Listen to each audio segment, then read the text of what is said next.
Buenos días, estudiantes. Vamos a hacer el repaso. Entonces, nosotros tenemos en la primera parte vectores. Vamos a decir problema número 1. Existe en esta gráfica un hexágono cuyo lado vale 16 y nos muestra de color azul. Tenemos a 5 vectores. Está el vector A, como ven hacia arriba, este vector B, que parte de arriba hacia abajo, el vector C, que atraviesa hasta la parte final de acá, y el vector D que baja, y el E que está por acá subiendo. Bien, nosotros queremos la resultante total de estos vectores, pero nos dan el lado 16. Nosotros sabemos que cuando en el hexágono se traza esta línea, vamos a decir una de sus diagonales, esa medida es el doble de sus lados. Claro, si el hexágono tiene todos sus lados iguales, yo trazo esta línea, sería el doble de 16. Se puede demostrar por geometría. Bien, entonces vamos a dibujar primero el que está en el medio, es el vector C. Ese vector C ya está ahí, correcto. Entonces vamos a decir ahora, vamos a mover a los otros vectores. Por ejemplo, a ver, vamos a poner al vector D aquí. Este está en su mismo sitio. Se supone que todos los lados del hexágono son iguales. Y yo podría poner este A, que va de abajo hacia arriba, podría repetirlo acá. Entonces ya estaría usando dos vectores. Este sería el vector A. Y la resultante de este vector D y este vector A sería un vector en la misma dirección y sentido que la C. Es decir, habría otra C más. Vamos a dibujarla debajo mejor. Por aquí. Vamos a ponerla ahí. Aquí habría entonces otro vector cuya medida también sería C, que es la resultante de D con A. Entonces nosotros ya tenemos usada esta y la de arriba. Nos está quedando el vector B y el vector E. El vector E tiene esta disposición de abajo hacia arriba. Yo lo podría poner acá. Vamos a ponerlo aquí. Al vector E, este de acá. Y nos quedaría el B. El B va de acá a esta posición, es el vector B. Y entre el vector E y el vector B, la resultante sería uno que va en contra de estas dos. Es decir, no hacia la derecha, sino este vector resultante de la D y la E y B, esas dos de E y B, resulta un vector que va en este sentido. Así que como cae en el mismo lugar, también sería C. Pero si a estos dos yo le llamo C, este tendría que ser menos C, porque está en contra. Por lo tanto, ¿qué está pasando? Si nosotros queremos encontrar la resultante de los vectores, a ver, vamos a decir C más D más A más B más E. Todos los vectores. La C queda, pero D con A me dio un C positivo y B con E o E con B me da un C pero negativo. Estos dos te dan un C negativo. ¿Por qué? Porque la respuesta cae en el mismo lugar pero en el sentido contrario que las otras dos, entonces tenemos que darle un signo contrario. Por esa razón estos dos se van a eliminar y la resultante simplemente sería C. Pero al estar en el medio, si el lado de la figura es de 16, entonces esto vale 32. Vamos a decir la resultante C o decir que la resultante es igual a 32, ¿ya? Es decir, repito, si los lados tienen 10, la del medio vale 20. Si todos los lados valen 8, la del medio vale 12. Nuestro lado era 16, la resultante de nuestro problema es 32 unidades.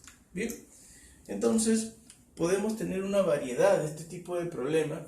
Por ejemplo, si este vector C, el del medio, no hubiera estado, ¿se da cuenta? Si este no hubiera estado, pero los demás sí, la respuesta hubiera sido 0, ¿verdad? ¿Por qué? Porque estas dos caen como respuesta hacia la derecha y la de arriba una hacia la izquierda, y las dos estarían anulándose, ¿no? No habría C. La respuesta de estas dos sería esta, y de las dos de arriba uno en sentido contrario. Al ser en la misma dirección pero de diferente sentido, ambas se tendrían que anular y la resultante sería 0. Mucha atención con esa situación, ¿ya? Puede que exista un vector en el medio o puede que no. Bien, ahora nosotros tenemos un par de fórmulas sencillas. Por ejemplo, la resultante de la suma de dos vectores es igual a un vector al cuadrado más el otro vector al cuadrado más el doble de AB por coseno del ángulo. Y si te piden la resultante de la diferencia, entonces vas a usar simplemente un menos ahí. Son dos fórmulas para aplicar. Supongamos que yo digo que tengo un vector cuyo valor es de 4 y otro vector cuyo valor es de 10 y que el ángulo es igual a 37 grados, ¿no? Por ejemplo, y te piden la resultante de la diferencia, entonces tú vas a decir a cuadrado, 4 al cuadrado, más 10 al cuadrado, más el doble de 4 por 10, por el coseno de 37. Simplemente usamos la fórmula. Pero como nos piden diferencia, en este lugar debe ir el signo menos. Solo aquí. Aquí nunca es menos. Entonces decimos la resultante de la diferencia es igual a 16. Por acá tenemos un 100.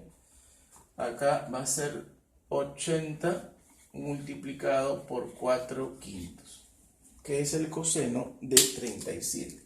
Valor que ustedes deben de conocer. Quinta, tenemos ahí entonces que la resultante de la diferencia es igual.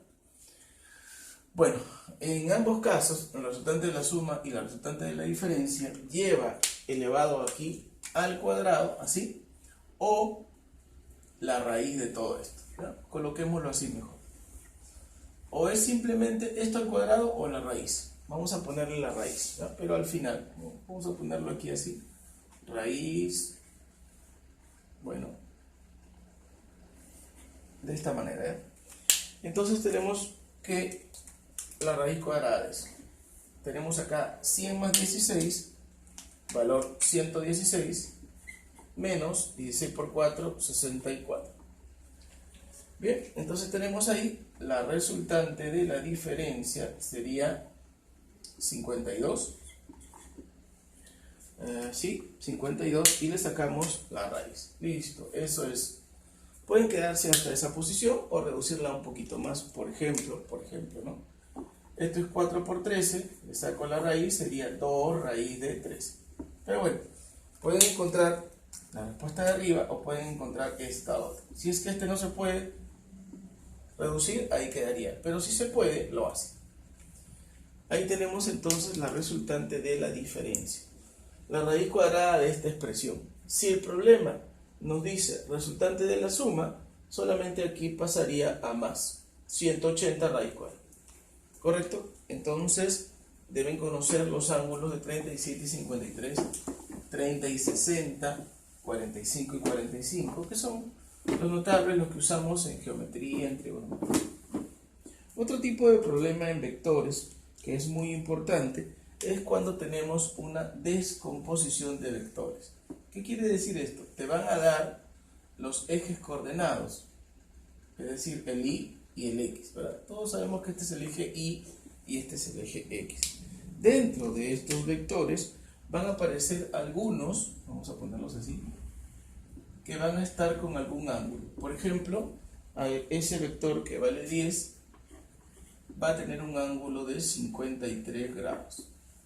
Otro vector podría estar de repente por acá, así, y cuyo valor le ponemos 15 con un ángulo de 37, ahí, así.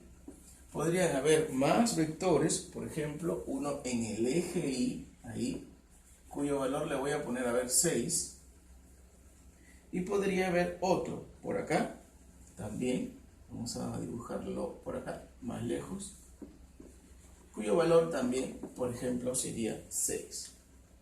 Bien, entonces, ¿cómo resolvemos este tipo de problemas? los vectores que se encuentran en los ejes Y y eje X nunca cambian. Esos no tienen que moverse. Los que tienen que ser descompuestos son los que se encuentran entre los cuadrantes, ¿no? Por ejemplo, el 10 y el 15. Los que están en los mismos ejes no es necesario. Un vector que va para abajo se descompone en dos vectores, uno hacia la derecha y otro hacia abajo. Como nosotros nos damos cuenta que la hipotenusa vale 15 según el triángulo de 37 y 53, vamos a decir que K vale 3. Y si nosotros decimos que K vale 3, pues frente a 37 va a ir 3K, ¿correcto? 3K. Pero 3 por 3, vamos a ponerle ahí por si acaso, 3K, que es 9. Mientras que el de la derecha tendría que ser 4K, o 4 por 3 sería 12. Entonces, este azul ya se ha descompuesto en X y en Y, ya no nos sirve el azul. Lo mismo ocurre con este 10, se va a descomponer uno por aquí y otro hacia arriba. Siempre los dos en contra del azul. Como ven, los negritos van en contra del azul y también este. En este caso, si el que es la hipotenusa vale 10, K sería 2. Frente a 53 estaría 8 y el otro tendría que ser un 6 también. Entonces, sumatoria de fuerzas en el eje X. A ver, ¿quiénes son? Tenemos 12 por acá y 6 hacia acá. Vamos a decir que esto sería igual a 12 menos 6. Respuesta 6. O sea, derecha menos izquierda. Arriba menos abajo. Y las fuerzas en Y son las que van para arriba. El 6 y el 8 son las dos que van para arriba. Esta va para arriba, esta también. Y la única que va para abajo es el 9. Menos 9. La sumatoria de fuerzas en Y, 14 menos 9 nos da 5. Ahí está. Entonces ahora vamos a decir que las fuerzas de la derecha menos la izquierda terminaron siendo 6. Las dos de arriba menos la de abajo, 9, terminó siendo 5.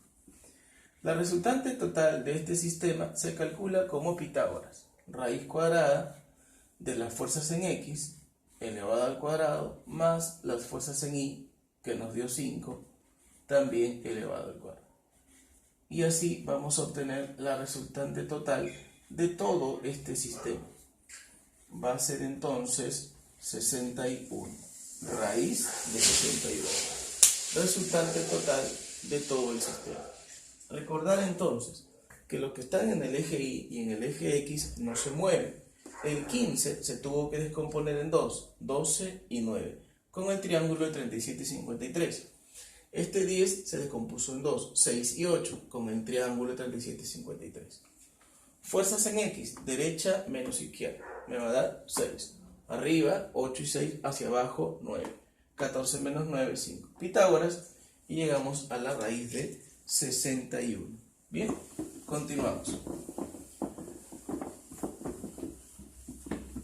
Ahora vamos a ver un poco de movimiento, ¿no? Movimiento rectilíneo uniforme.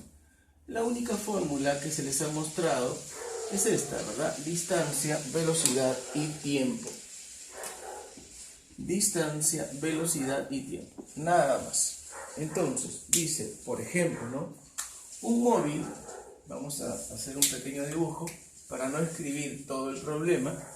Decimos, a ver, dos móviles parten del mismo punto, ¿correcto? Vamos a ponerlo mejor aquí. Dos móviles parten del mismo punto, ¿ya? Vamos a ubicar aquí a dos móviles. Vamos a decir que vamos a tener un móvil A, ¿ya? Vamos a tener un móvil A, ahí está, así, que se dirige hacia allá, y otro móvil B, ahí está, entonces, que se dirige hacia el otro sentido, ¿verdad? Dos móviles. Estos móviles tienen velocidades de 60 y 45 kilómetros por hora. Vamos a decir, velocidad de A, 60 kilómetros por hora, y velocidad de B, 45 kilómetros por hora. Entonces, dos móviles parten del mismo punto, correcto, desde acá. No lo puedo poner encima porque no se va a notar, pero parten del mismo punto. Con estas velocidades. Dice, después de 40 minutos, ¿qué distancia los separa? Entonces, nos están hablando de un tiempo de 40 minutos.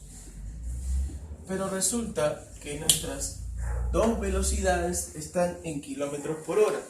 Por lo tanto, yo voy a transformar esta expresión en horas.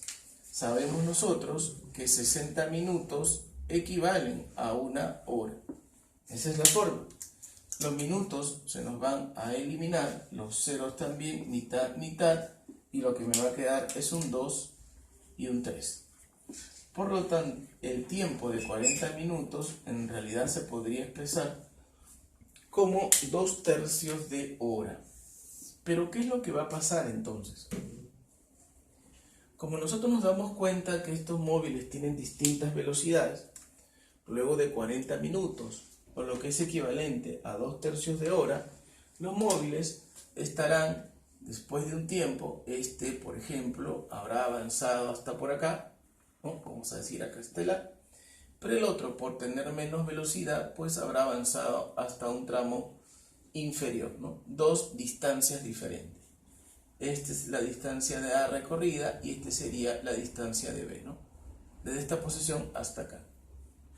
Mientras que el primero avanza más lejos por tener mayor velocidad, el otro estará antes por tener menor velocidad.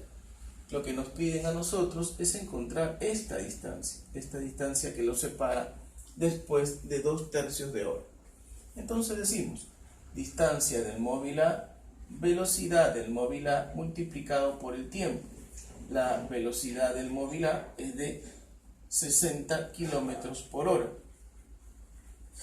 mientras que su tiempo es de 2/3 de hora.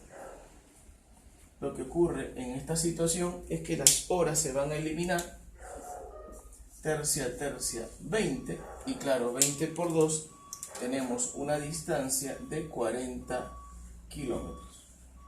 Lo mismo voy a hacer con el B, distancia de B, velocidad de B por el tiempo.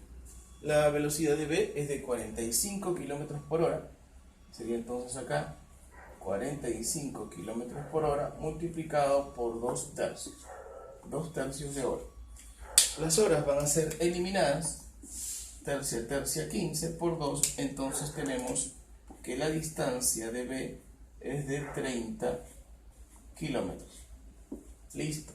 Quiere decir que el A, como es más veloz, avanzó 40 kilómetros, mientras que B solo avanzó 30 por estar con menor velocidad. Esto entonces quiere decir que la distancia que los va a separar, será 40 kilómetros menos 30 kilómetros. La distancia que los separa sería de 10 kilómetros. Ahí termina nuestro problema. Ahí está. Entonces, dos móviles se mueven durante 40 minutos, pregunta qué distancia los separa. Como van en el mismo sentido, en la misma dirección, con dos velocidades diferentes, uno estará más lejos que el otro. Resto las dos distancias avanzadas y lo que me queda es la distancia que los separa. ¿Listo? Ahora, ¿qué ocurre entonces con una situación parecida?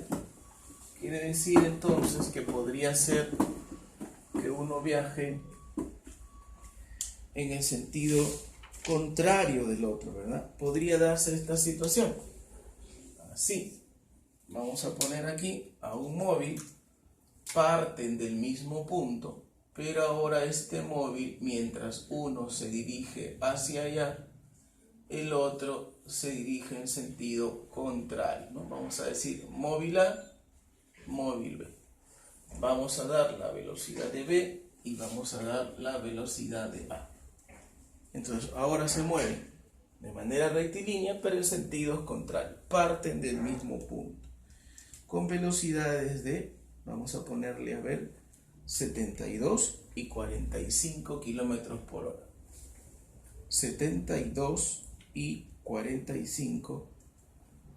A ver, vamos a ponerle a uno 45 kilómetros por hora. Y el otro le voy a poner 20 metros por segundo, ¿ya? Para que las unidades no cuadren y tendremos que hacer alguna conversión. Pregunta, después de unos 20 minutos, ¿no? Después de 20 minutos, ¿qué distancia los separa? A ver, repito la situación. A partir de un punto y de manera rectilínea, dos móviles se mueven con 45 km por hora y 20 metros por segundo. Entonces va a pasar esto. Después de 20 minutos, ¿qué distancia los separa? Entonces va a pasar esto, yo voy a tener que sumar su distancia.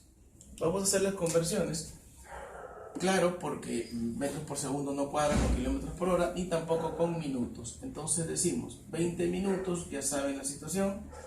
Colocamos 1 hora, 60 minutos.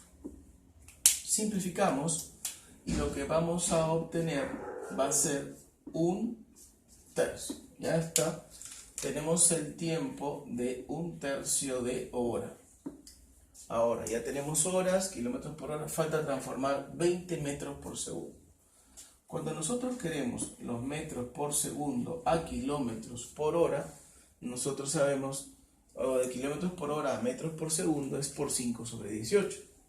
Pero cuando hago al revés, tengo que decir por 18/5, ¿correcto?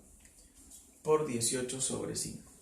Si no, puedes hacer el método que tú desees más rápido. Entonces acá tenemos que 4 por 18 es 72 kilómetros por hora. Ya, tienes que transformar los metros por segundo a kilómetros por hora. Ya está hecho. Este sería la velocidad de V. 20 metros por segundo transformado a kilómetros por hora. Bien, vamos a continuar con este tiempo, con esta velocidad y con la otra.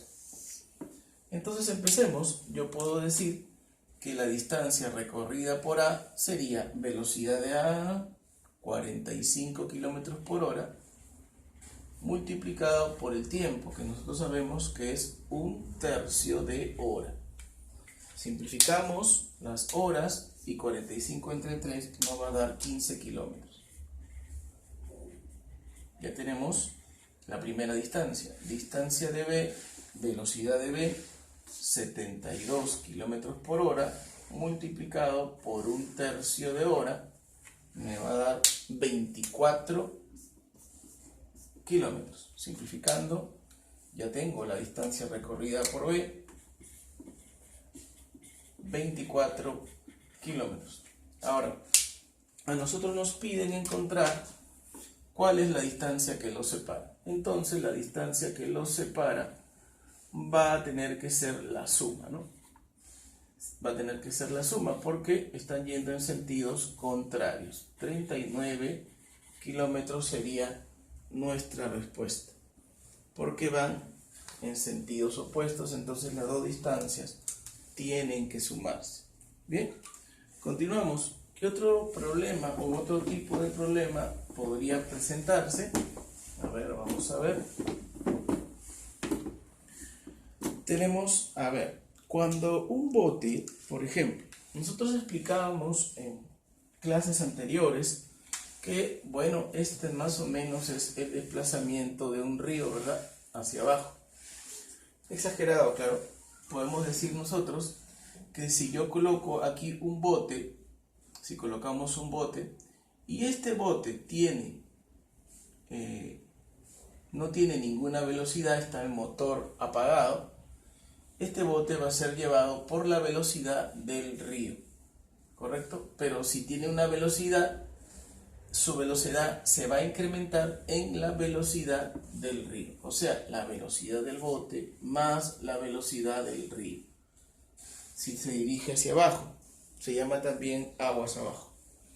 Pero si yo me estoy dirigiendo hacia arriba, es decir, contra el río, entonces mi velocidad del bote se va a disminuir con la velocidad del río. Aunque el bote aunque el bote tenga una velocidad de 40 metros por segundo, no va a subir con 40 porque el río se lo va a impedir.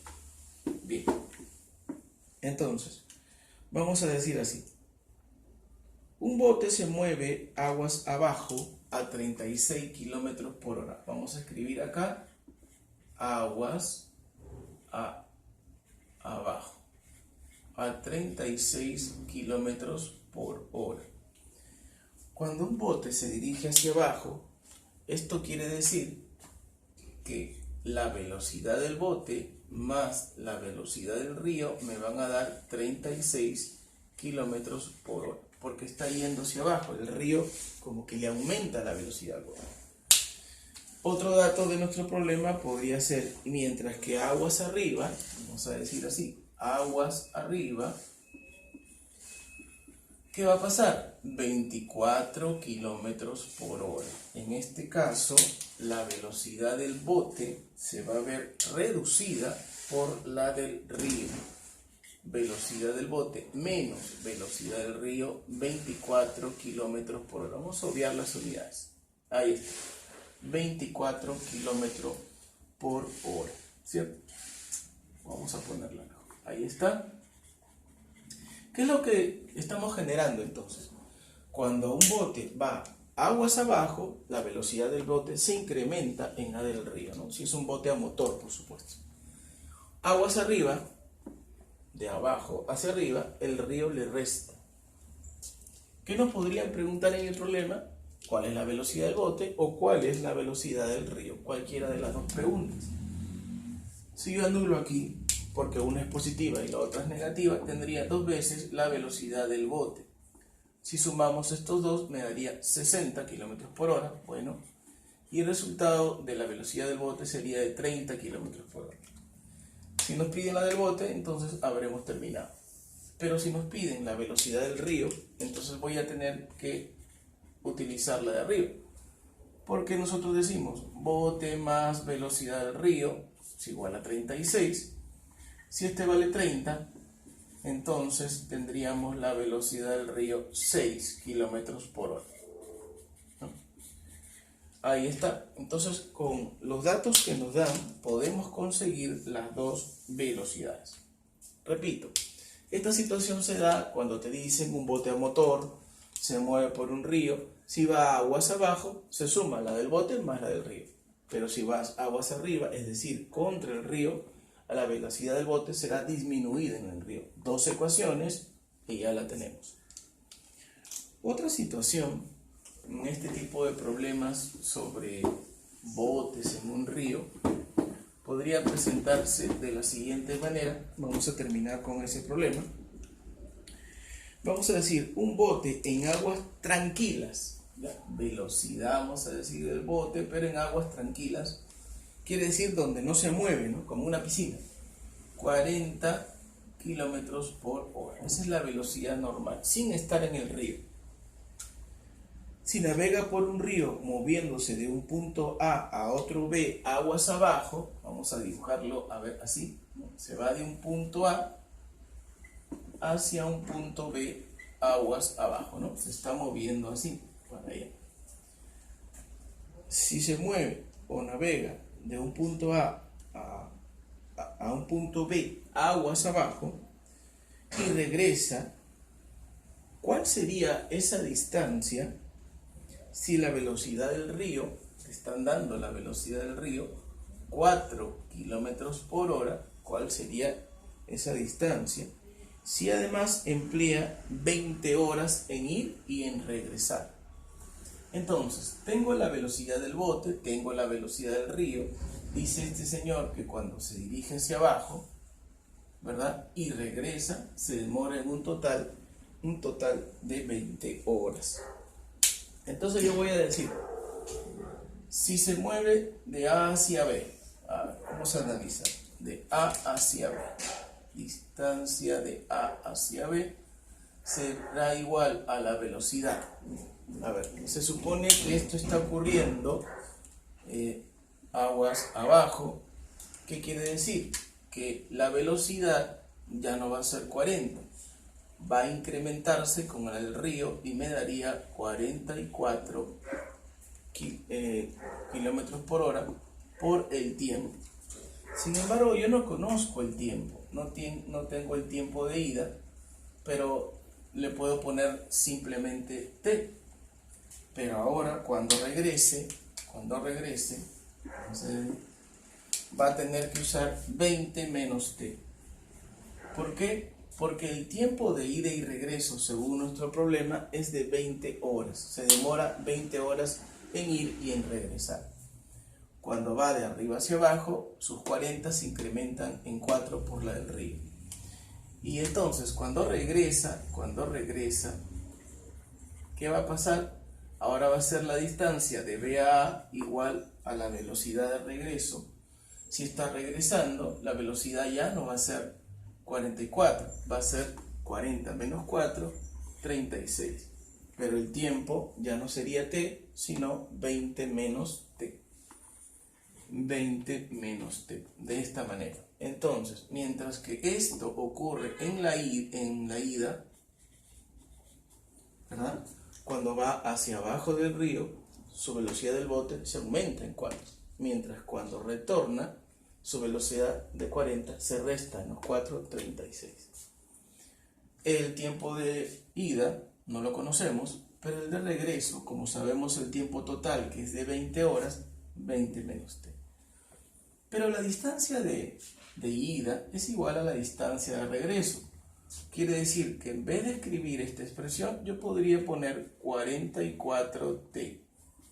Si multiplico acá, me va a dar 720 menos 36t.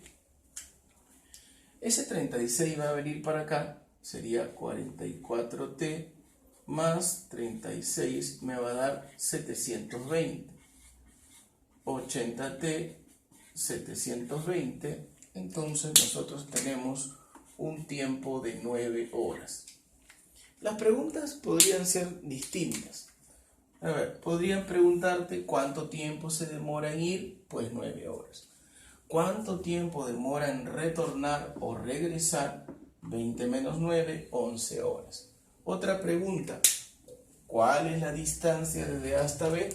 Entonces podemos hacerla. Distancia de AB 44 por t y t me dio 9. Listo, la distancia de AB sería 396 kilómetros, ¿no? Repito entonces, ¿cómo sería este problema? A ver, un bote que en aguas tranquilas tiene 40 kilómetros por hora, quiere decir como en una piscina, un lugar donde no se mueve el agua, y te dicen, si está yendo en un río de A hacia B, aguas abajo, en la ida, la velocidad del bote se incrementará en el río, 44 por el tiempo t, porque no sé cuánto tiempo se demora en ir hasta B. Pero sí sé el tiempo total. De regreso, o cuando regresa, 20 menos t. La velocidad ya no sería 40, sino 36, porque al regresar estaría contra el río. En vez de 40, le resto 4, sería 36. El tiempo me da 9 horas. Tiempo que demora en ir, en regresar 11. Y si quiero calcular la distancia, la puedo calcular en este lugar, encontrando entonces nuestra distancia total de A a B, 396 kilómetros. Esa es la distancia entre estos dos puntos. Bien, muchachos, estudien el repaso. Hasta la próxima.